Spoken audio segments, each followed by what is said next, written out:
हुई है कि आपने तकाज़ा वक्त है उसको भापा।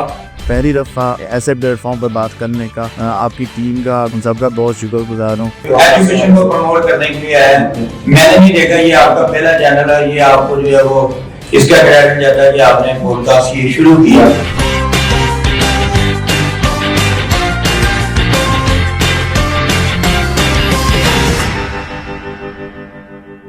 अल्हम्दुलिल्लाहि रब्बिल आलमीन वल आक़िबतु लिल मुत्तक़ीन अम्मा बाद फ़अऊज़ु बिल्लाहि मिनश शैतानिर रजीम बिस्मिल्लाहिर रहमानिर रहीम।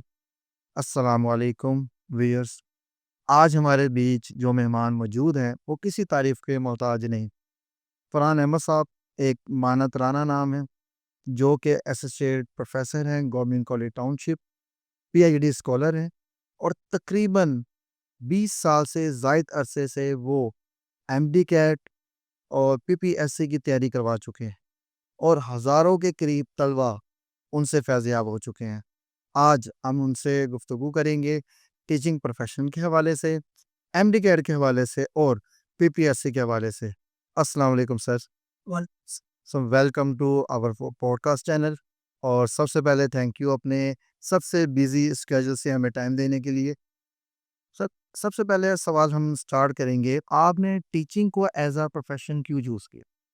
सर टीचिंग अल्हम्दुलिल्लाह मेरी ज़िंदगी में इंटर से ही आ गई थी। जब मैं इंटर कर रहा था तो मैंने पढ़ाना शुरू कर दिया। तब मैं जब बीएससी कर रहा था, कभी मैं पढ़ा रहा था, तो फिज़िक्स में अल्हम्दुलिल्लाह मेरी काफ़ी इंटरेस्ट डेवलप हो गई थी। माशाल्लाह। तो फिर मैंने एज़ अ सब्जेक्ट इसे चूज़ किया और मास्टर्स किया। तो इससे मेरी सेल्फ सैटिस्फैक्शन होती थी। मुझे लगता था कि मुझे पढ़ाना चाहिए अल्हम्दुलिल्लाह।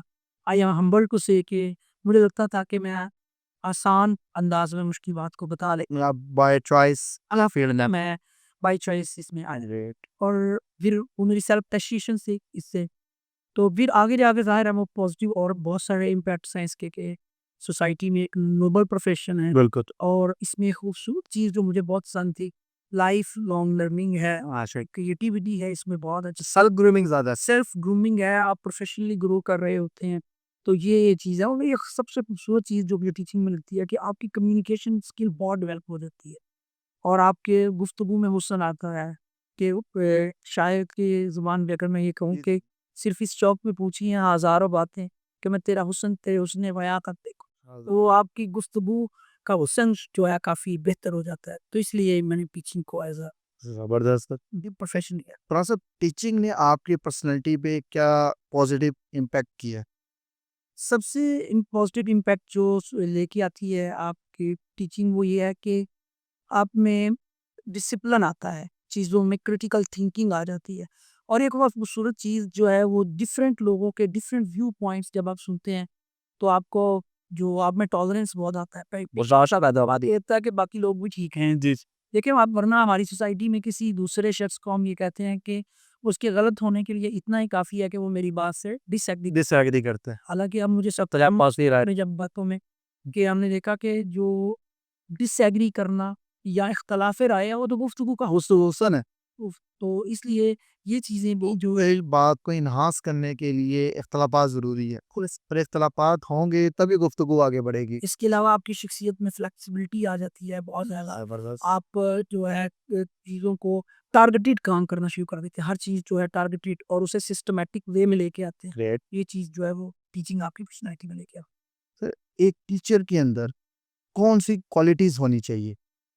मुझे लगता है जो सबसे इम्पोर्टेंट मुझे लगता है क्वालिटी वो उसमें ये है कि उसमें सेल्फ इवैल्यूएशन बहुत ये खुदा का खौफ जो है ना वो आपका कि क्या आप अपनी प्रशासन को लेके अपनी प्रोफेशन को लेके कि यार आप अपनी चीज़ों को ठीक तरह से लेके चल रहे हैं, आप अपना काम अगर सही कर रहे हैं तो लोग आपके दीवाने हो जाएंगे। वो अपने सब्जेक्ट में एक्सेल करेंगे, आप बहुत आगे चले जाएंगे। तो ये और दूसरी चीज़ अभी जो मैं बता रहा था कि फ्लेक्सिबिलिटी फ्लेक्सिबिलिटी। है, सब्जेक्ट ग्रिप आपकी बहुत कमाल होनी चाहिए और अप टू द मार्क आपका नॉलेज होना चाहिए और आप मैं बच्चों को हमेशा कहता हूँ कि जो अच्छा पढ़ता है वही अच्छा पढ़ाता है।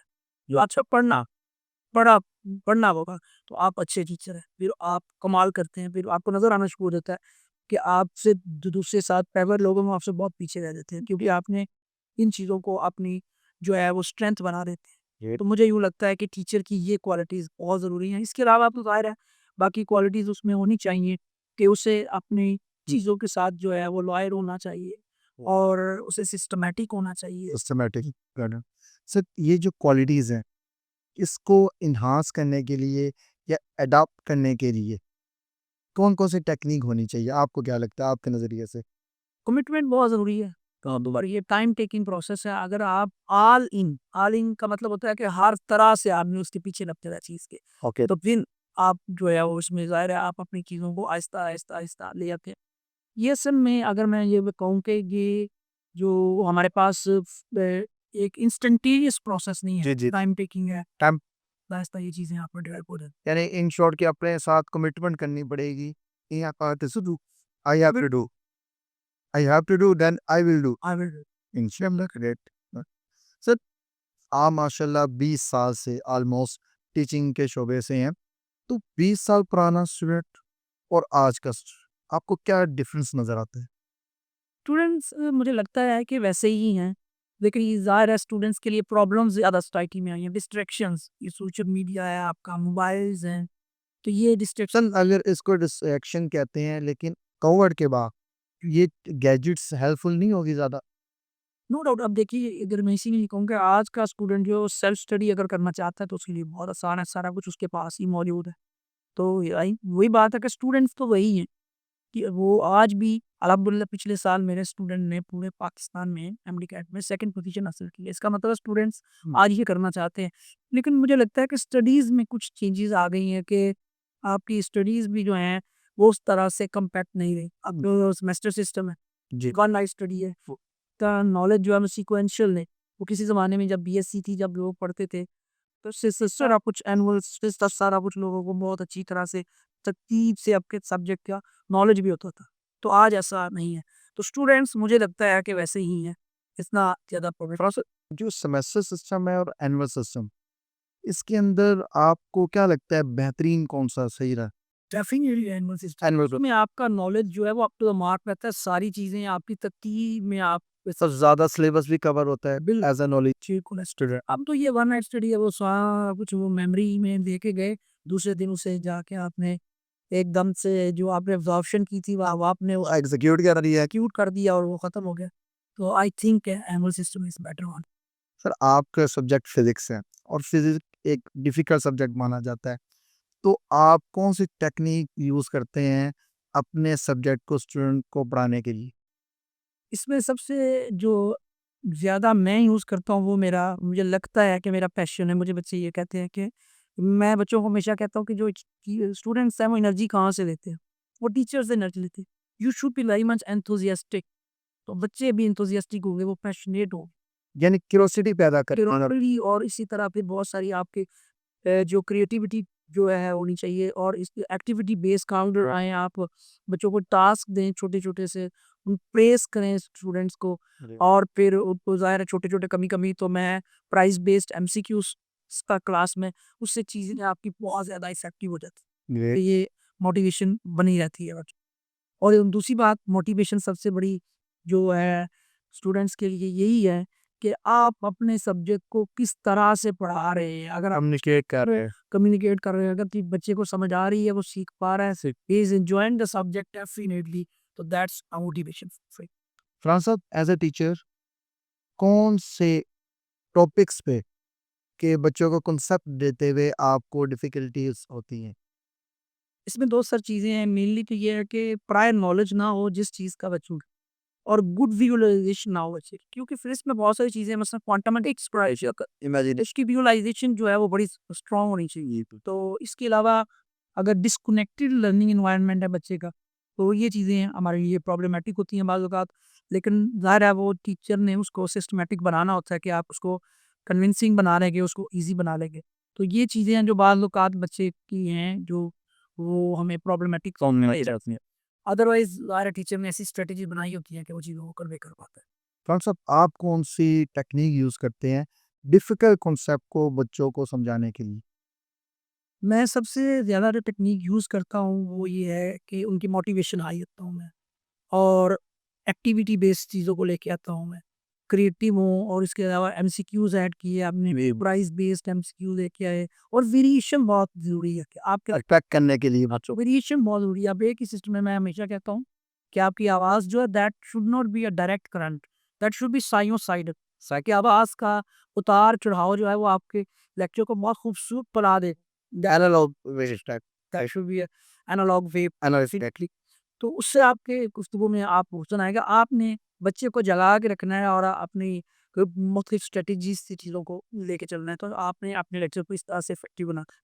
तो इसमें और बहुत सारी टेक्निक्स आ जाती हैं कि आप बच्चे को जो है टास्क दें छोटे-छोटे से ठीक है। उसमें, और फिर इसमें तो हम छोटी-छोटी जो गेम्स ऐड कर लेते हैं चूँकि फिज़िकल वर्ल्ड में।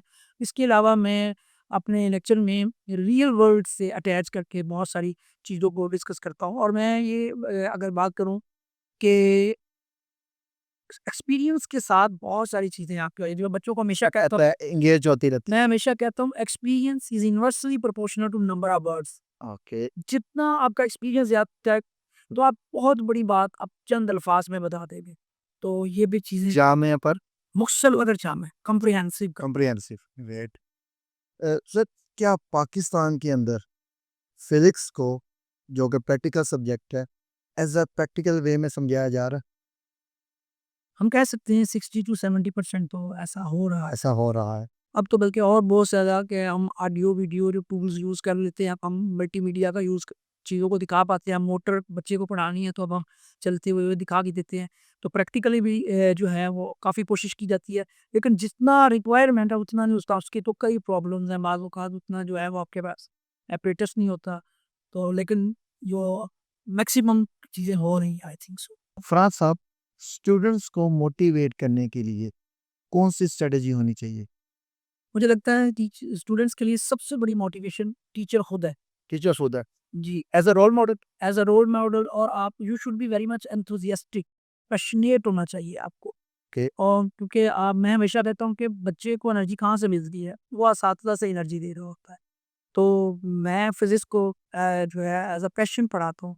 और मैं वाल्टर लेवन एक साइंटिस्ट है, उसने बड़ी खूबसूरत बात कही है कि teachers who make physics boring are criminals. तो मुझे लगता है कि I should not be a criminal. मैं कोशिश करता हूँ कि इसे खूबसूरत अंदाज में और आसान अंदाज में पढ़ाया। यहाँ पे क्लास का फीडबैक है कि बच्चे वाकई एक्टिव होके बैठते हैं और आपके कॉन्सेप्ट जो होते हैं वो बच्चों को, ये सोना वर्ड यूज़ नहीं करूँगा, इंटरेक्ट करते हैं आपके लेक्चर के साथ। सर, अगर टीचिंग को एक जुमले में डिफाइन करना पड़े तो आप किस तरीके से करेंगे? अच्छा, मुझे लगता है teaching is not a one way traffic. इसमें ये है कि आपने बच्चे को सिखाना है कि व्हाय, बच्चों को उसमें क्रिएटिविटी आनी चाहिए कि वो सोचना सीखे। यानी कि मैं ये कहता होता हूँ कि सिर्फ कॉन्सेप्ट्स का बता देना, जो हमारी मेमोराइज़ करवा देना, that is not the physics, that not the science. बच्चे को ये सोचना सिखा देना कि ऐसा क्यों है, यही असल में आपकी कामयाबी है। Two way communication. It is a two way communication. और फिर कि आप टीचिंग में अगर आप, वो ज़ाहिर है आप उसकी जो लाइफ स्किल्स हैं उसे आप जी, जी। सिखा दें। ये आपकी टीचिंग का हिस्सा है। तो ये आई थिंक टीचिंग है कि दूसरे को आप किसी काबिल बना दें कि वो सीख पाए। ठीक है, बच्चों में क्यूरियोसिटी पैदा किया जाए सीखने के हवाले से। फरहान साहब, आप तकरीबन 2 दिहाई से ज़्यादा एंट्रेंस एग्ज़ाम की प्रिपरेशन करवा रहे हैं, और ये किसी भी स्टूडेंट जो कि इंजीनियरिंग और मेडिकल के स्टूडेंट होते हैं, उनके लिए फ़ैसला कुन नमा होता है। आइए इस पे थोड़ी गुफ्तगू करते हैं। फरहान साहब, आप एक्सप्लेन करें कि एंट्रेंस एग्ज़ाम है क्या? एक्चुअली पूरी दुनिया में बच्चों में क्रिटिकल थिंकिंग डेवलप करने के लिए, प्रॉब्लम सॉल्विंग स्किल्स को डेवलप करने के लिए, और स्क्रूटनिंग करने के लिए प्रॉपर कि कौन सा बच्चा जो है वो अहल है या नहीं है, पूरी दुनिया में ये जो एंट्रेंस एग्जाम्स का ट्रेंड चलता है, पाकिस्तान में भी ये है। तो इसमें जो हमारे पास पाकिस्तान में दो मेन टेस्ट जिसकी हम बात करते हैं ज़्यादा, वो ई कैट और एम कैट है। तो ये मेडिकल के या इंजीनियरिंग के? इसी ये ज़ाहिर है कि बहुत सारा स्टूडेंट होता है एफएससी में। तो यूनिवर्सिटीज़ जो है वो एक प्रॉपर जो है वो अपने एंट्रेंस एग्जाम्स जो है वो अरेंज करते हैं, और मैं ये समझता हूँ कि वो बहुत अच्छी चीज़ है कि ये किया जाता है। वरना आमतौर पर एफएससी में मार्क्स कम बच्चों को भी ज़्यादा आ जाते हैं, जी। जिन्होंने बाकायदा रट्टा लगाया होता है और वो कि उस तरह की जो है ग्रिप नहीं होती सब्जेक्ट में। तो I think that's a very good idea, और ये बहुत अच्छी टेक्निक है। क्रिटिकल थिंकिंग के लिए ये जी, यूज़ किया जाता है। सर, एक स्टूडेंट एमडी कैट की प्रिपरेशन कितने अरसे में कर लेता है?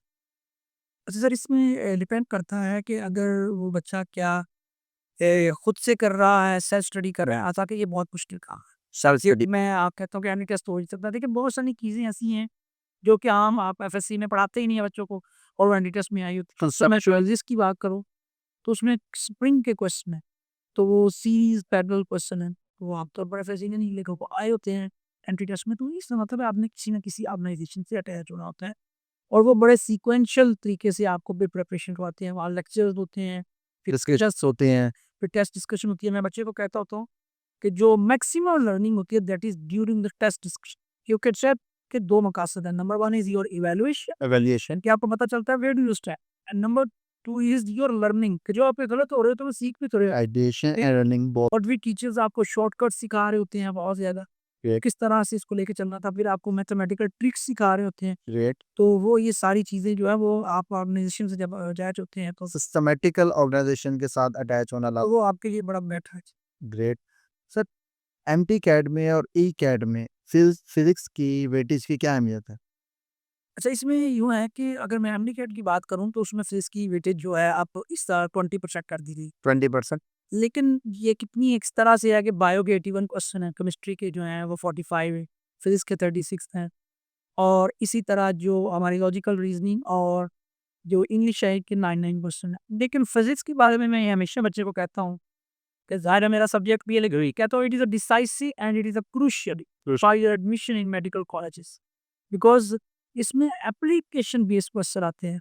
इसमें मुख्य लॉइंग लाइनें तो आती हैं नो डाउट, लेकिन फिर भी ये एप्लीकेशन बेस्ड जो है सब्जेक्ट है, इसमें वो कहीं से आपका कोई भी कौन V is equal Y R तो सबको पता है, लेकिन वो उसको कॉन्सेप्ट को घुमा के वो एमसीक्यू बना लेगा कि if voltages are double then what would be the effect on the current, what would be the effect on the resistance. तो ये क्वेश्चन बहुत सारे ऐसे बन जाते हैं।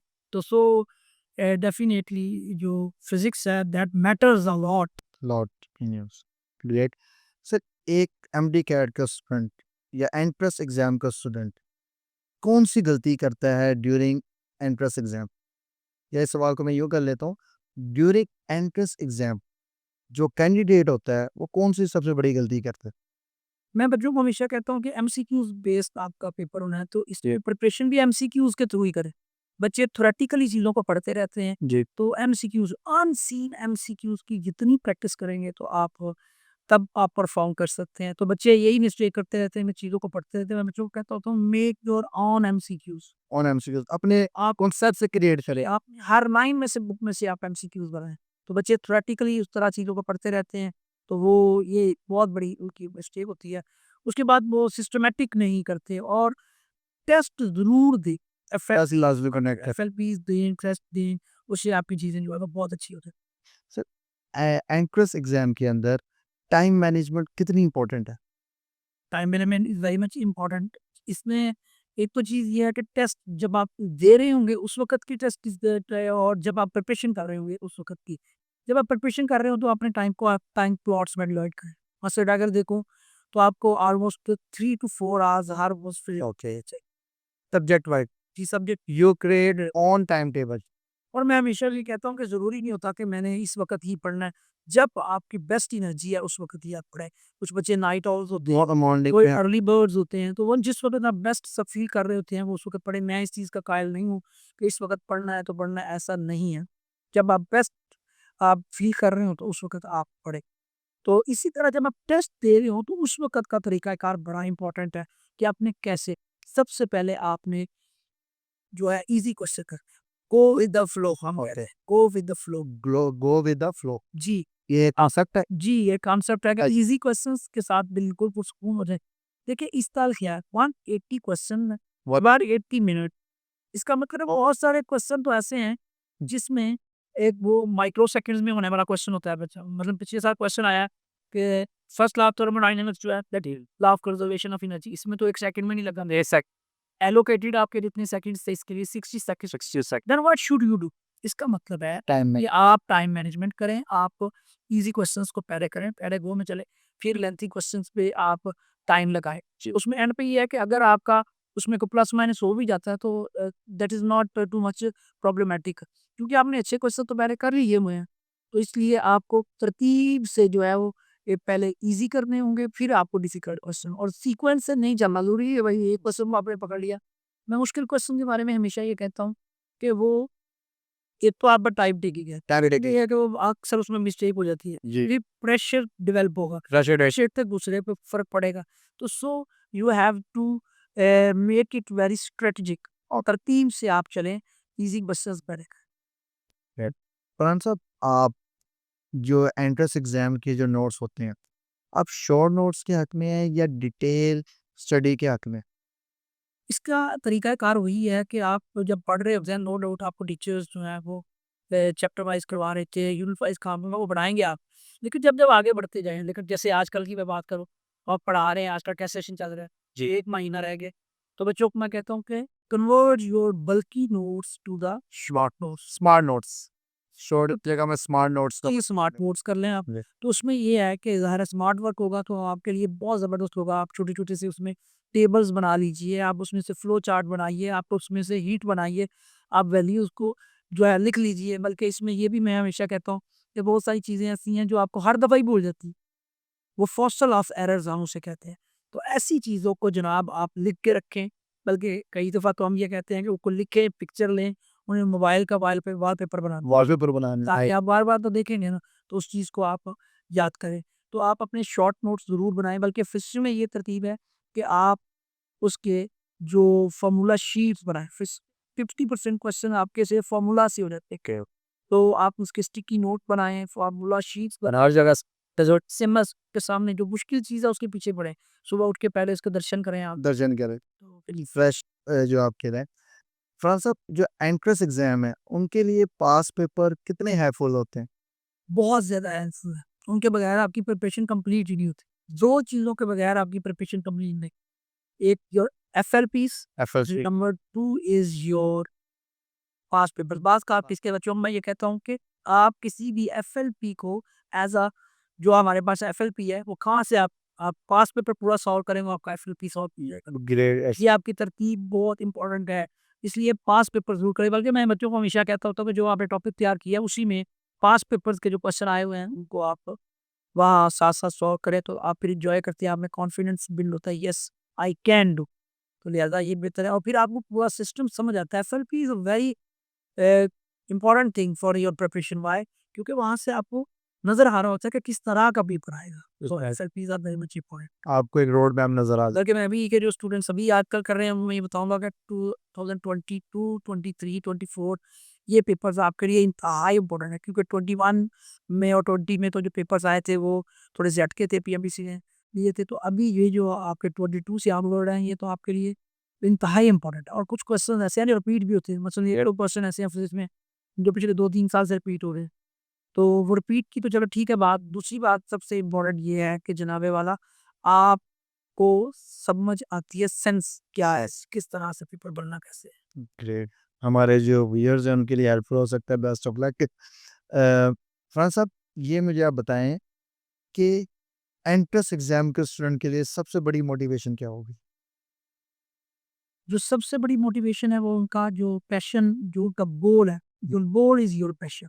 गोल इज योर तो उसमें ही वो आपकी कमिटमेंट है। बल्कि इसमें मैं हमेशा कहता होता हूँ बच्चों के कि भई जितनी बड़ी आपकी मंज़िल है, जितना बड़ा मकाम है, उतनी बड़ी आपकी एफ़र्ट हो। एफर्ट भी होनी चाहिए। तो इसमें जो आपकी wisdom comes from your suffering, मुश्किल से आप आएँगे।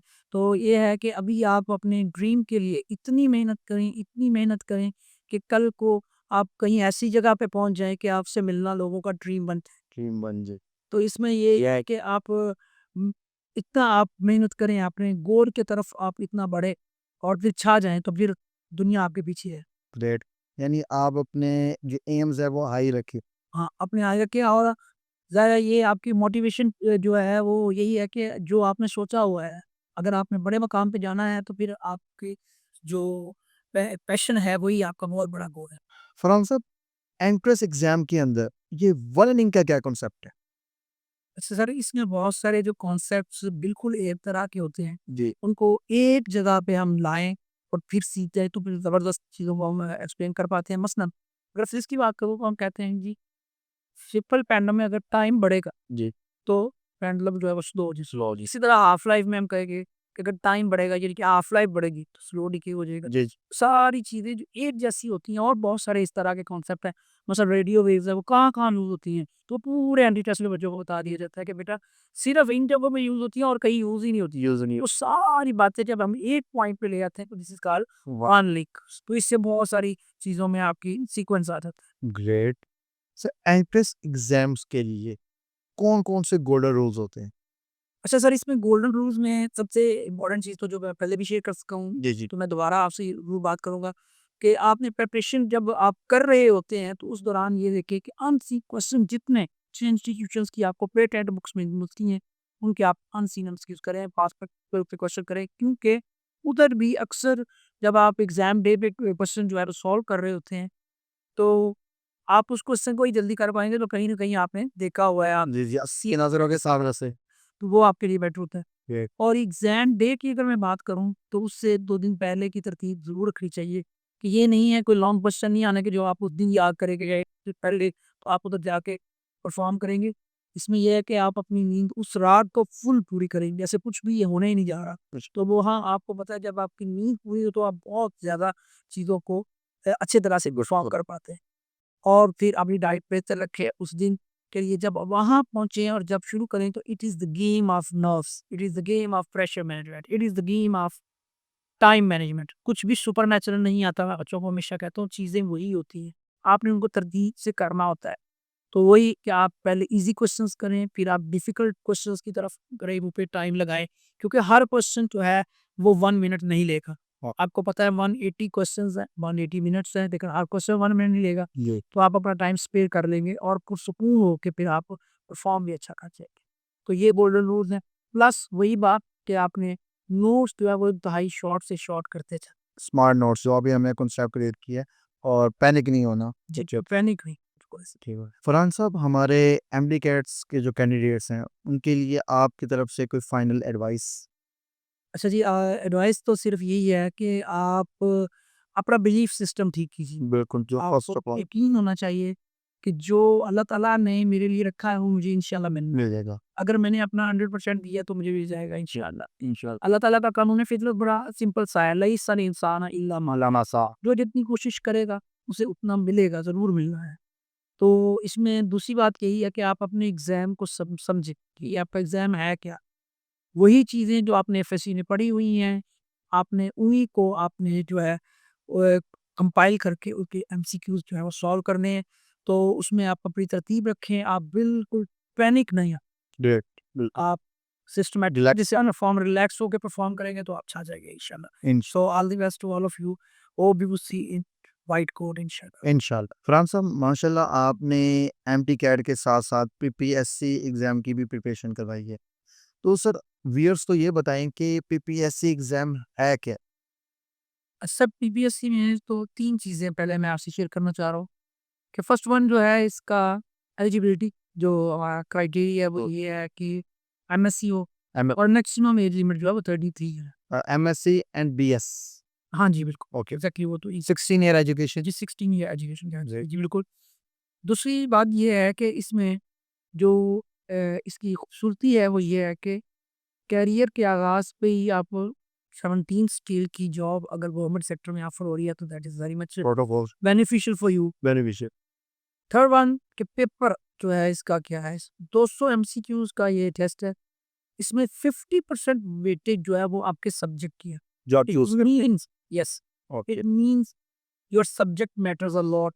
मैं अगर फिज़िक्स की बात करूँ तो ज़ाहिर है आप फिज़िक्स के लिए जा रहे हैं, तो आपका सब्जेक्ट बहुत मैटर कर रहा है। अब वो जो टेस्ट होगा उसमें मैं फर्दर बता दूँ आपके व्यूअर्स के लिए कि उनको क्लैरिटी हो कि 80 जो हमारे उसमें मार्क्स होंगे वो फिज़िक्स के होंगे और 20 मार्क्स जो है वो जनरल नॉलेज के होंगे। ओके। अब इसमें लेट अस से कि एक स्टूडेंट ने 90 ले लिए, 90 वेल। तो इसका जो 50% होगा जी। वो डायरेक्ट ऐड होगा 45, वो डायरेक्ट ऐड हो जाएगा। ओके। प्लस ठीक है। जो बाकी हो आपके 50% है वो आपके क्वालिफिकेशन वगैरह के मार्क्स हैं। एग्रीगेट बनी। ये एग्रीगेट, जी। तो वो आप मोर और लेस बाकी लोगों का भी इतना ही होता है, एक जैसा ही होता है ऑलमोस्ट। तो सबसे इम्पोर्टेंट जो जिसने डिफरेंस डालना है वो आपका सब्जेक्ट है। ग्रेट। इट मीन्स कि आपके सब्जेक्ट की बेसिक्स, आपके सब्जेक्ट ग्रिप, जी। आपके सब्जेक्ट का सीक्वेंस जो है बहुत अच्छा होना चाहिए। बल्कि मैं हमेशा स्टूडेंट से एक बात कहता हूँ कि अल्लाह ताला ने इंसान का रिट्रीवल सिस्टम सबसे खूबसूरत बनाया, माशाल्लाह। कंप्यूटर से भी अच्छा। जी। कि जब आप क्लिक करते हैं तो माइंड में फ़ौरन से चीज़ आ जाती है। प्रोसेसिंग स्टार्ट हो जाती है। तो कैसे आती है? कॉन्सेप्ट्स बुने जाते हैं हमेशा, वीविंग ऑफ द कॉन्सेप्ट्स जो है उसका हमारे पास कॉन्सेप्ट है। तो आप तरतीब से अगर चीज़ों को पाइल अप करेंगे तो आपका जो माइंड है वो फ़ौरन चीज़ों बेतुके से लेके आता है। तो ये बड़ा ज़रूरी है कि अगर जो भी एस्पिरेंट्स जो हैं वो आ रहे हैं पीपीएससी की तरफ, तो अल्लाह करे कि अब पीपीएससी की जॉब्स भी हमारे हाँ आ जाएँ। आमीन, आमीन। तो उसमें ये है कि वो अपनी तरतीब अच्छी बनाएँ, तो वो इंशाल्लाह फिर वो क्वालीफ़ाई कर जाएँगे। सर जो हमारे पीपीएससी कैंडिडेट्स हैं, उनको स्टार्टिंग में किस अप्रोच से तैयारी करनी चाहिए? सर उसमें पहली तो बात ये है कि वो पास पेपर्स उसके जो है वो ज़रूर करें। दूसरा ये है कि उनको पता होना चाहिए कि टारगेटेड एरियाज़ कौन से हैं। और सर इसकी बात को मैं करूँगा, ज़ाहिर है मैं फिज़िक्स की जो है प्रिपरेशन से डील कर रहा होता हूँ। तो मैं अल्हम्दुलिल्लाह पीपीएससी की तैयारी करवा रहा हूँ पिछले 6-7 साल से, और बहुत सारे मेरे स्टूडेंट्स जो हैं वो पंजाब भर में लेक्चरर्स हैं इस वक़्त मुख्तलिफ कॉलेजेस में। तो उसमें जो हमारी स्ट्रेटेजी है वो अप्रोच ये है कि पास पेपर्स को करें, टारगेटेड एरियाज़ को देखें। मतलब फिज़िक्स में कुछ जो एरियाज़ हैं जिनमें क्वेश्चन ज़रूर आए, जी, जी। मैकेनिक्स है, मैकेनिक्स। जो हमारे पास मैकेनिक्स है, फ्लूइड डायनामिक्स है, क्वांटम मैकेनिक्स है, इलेक्ट्रिसिटी मैग्नेटिज्म है, सॉलिड स्टेट फिजिक्स है। इन एरियाज़ में से ज़रूर आना ही है। पेपर आएगा इलेक्ट्रॉनिक्स में। तो इनको उसने टारगेट रख के उनकी प्रिपरेशन स्टार्ट करे अपना। और जो पेपर आता है वो 60% ऑलमोस्ट जो है वो आपका एफएससी की जो बेसिक फिजिक्स Yes. वो और स्ट्रॉन्ग होनी चाहिए। जो बाकी जो आपका 20% है वो आपकी बीएससी में से, बाकी 20 जो है वो एमएससी में से आएगा। तो इसका मतलब है कि अगर आप अपना बेसिक आपका सब्जेक्ट का नॉलेज कमाल है तो फिर आप छा जाएंगे। अल्हम्दुलिल्लाह मैंने 2 दफ़ा पीपीएससी में जो है वो क्वालीफाई किया हुआ है, 2 दफ़ा मैंने टॉप किया। माशाल्लाह पूरे पंजाब में। जी अल जी, माशाल्लाह सर आपके स्टूडेंट भी इस तरीके के हैं, सुनने में है माशाल्लाह रिसेंटली एमडी कैट का टॉपर था। जी, हाँ जी, माशाल्लाह एमडी कैट का भी टॉपर था, आपका स्टूडेंट था माशाल्लाह। सर आपके तजुर्बे के मुताबिक जो पीपीएससी कैंडिडेट्स हैं, उनको सबसे बड़ी प्रॉब्लम कहाँ फेस करनी पड़ती है? सर जब वो डिस्कनेक्टेड हो जाते हैं अपने सब्जेक्ट से, ओके। तो वो फिर उनके लिए बड़ा प्रॉब्लम होता है। फिर इसलिए मैं कहता होता हूँ कि स्टूडेंट्स को चाहिए कि जब एमएससी कर ली है, एमफिल किया है तो फ़ौरन टेक ले बीपीएस। जी, जी। तो क्योंकि जब वो ज़्यादा उनके दरमियान गैप आ जाता है, तो फिर वो चीज़ों को उस तरह से जो कंपाइल नहीं कंटिन्यूअस उस चीज़ के साथ ही फोकस तो करें। अगर आप राइट। तो कंटिन्यूटी में आएँगे तो बहुत सारी चीज़ें तो वही आपने पढ़ी होती है तो एमसीक्यूज़ में फिर आप सॉल्व कर लेते हैं। जो पीपीएससी कैंडिडेट्स हैं, उनको सेल्फ लर्निंग करनी चाहिए या किसी कोचिंग सेंटर को जॉइन करना चाहिए? अच्छा, इसमें मैं ये कहूँगा कि हम पायनियर्स में से हैं, कि जो अल्लाह का शुक्र है मैंने इसको 2019 में जो है स्टार्ट करवाया था। तो ये बड़ा हैरान चीज़ कि क्या इस लेवल पे भी प्रिपरेशन होती है? तो मैंने ये देखा है कि फिर ऑनलाइन ये मैं कोचिंग करता रहा तो मेरे ग्रुप्स में बहुत सारे एमफिलियंस, पीएचडीज़ थे। तो बेसिक फिज़िक्स उतनी स्ट्रॉन्ग नहीं होती। नहीं होती। तो फिर उनको ट्रिक्स सिखाई गई किस तरह से जो हमने अमेरिकन पढ़ा के वो बनाए, और बाकी बैचलर्स की जो है क्लासेस पढ़ा के सिखाई हुई थी।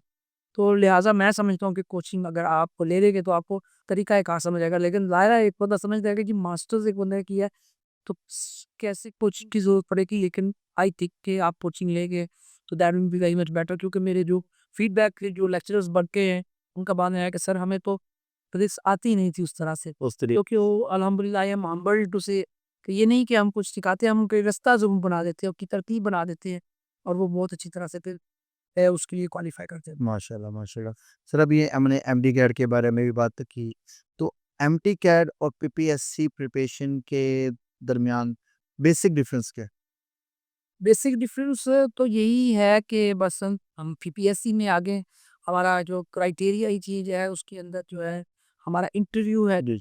बाकी जो हमारा एमडी कैट है उसमें जो आपका बेसिक सब्जेक्ट का नॉलेज है, लेकिन उसमें सैचुरेशन बहुत ज़्यादा है, बहुत तो ज़्यादा। बच्चे के ऊपर प्रेशर बहुत ज़्यादा होता है।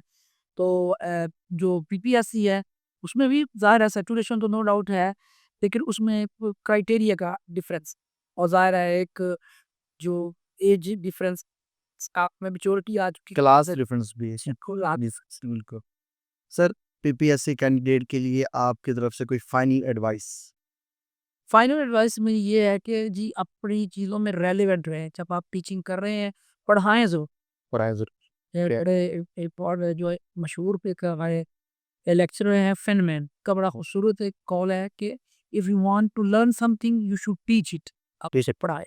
तो आप आपको पढ़ाते रहें, मतलब प्राइवेट सेक्टर्स में ज़रूर पढ़ाएँ और रेलेवेंट रहें। Relevance is the most important thing for a teacher.